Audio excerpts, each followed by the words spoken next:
চিত্রনায়িকা অঞ্জনা রহমান মারা গেছেন। ইন্না লিল্লাহি ওয়া ইন্না ইলাইহি রাজিউন। রাজধানীর পিজি হাসপাতালে লাইফ সাপোর্টে চিকিৎসাধীন অবস্থায় শুক্রবার দিবাগত রাত 1:10 তিনি শেষ নিঃশ্বাস ত্যাগ করেন। সকাল 11টায় অঞ্জনার নামাজে জানাজা অনুষ্ঠিত হয় এফডিসিতে। 24 ডিসেম্বর নায়িকা অঞ্জনাকে রাজধানীর একটি বেসরকারি হাসপাতালে ভর্তি করা হয়। তখন তার জ্বর ছিল। পরে চিকিৎসকরা জানান তার ব্লাড ইনফেকশন সারা শরীরে ছড়িয়ে গেছে।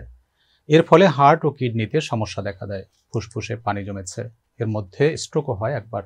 শুক্রবার বিকেলে অঞ্জনার চিকিৎসার ব্যাপারে তার সন্তান নিশাত মনি জানিয়েছিলেন, পিজিতে সর্বোচ্চ চিকিৎসা চলছে, তবে অবস্থা ভালো না। এসবির কয়েকজন এসে খোঁজ নিয়ে গেছেন, শিল্পী সমিতিও নিয়মিত খোঁজ রাখছেন। অঞ্জনা একাধারে অভিনেত্রী ও নৃত্যশিল্পী।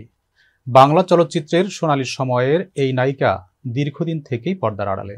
সিনেমায় কাজ না করলেও তাকে নিয়মিত পাওয়া যায় চলচ্চিত্রের বিভিন্ন অনুষ্ঠানে। তিনি দুবার জাতীয় চলচ্চিত্র পুরস্কার অর্জন করেছেন।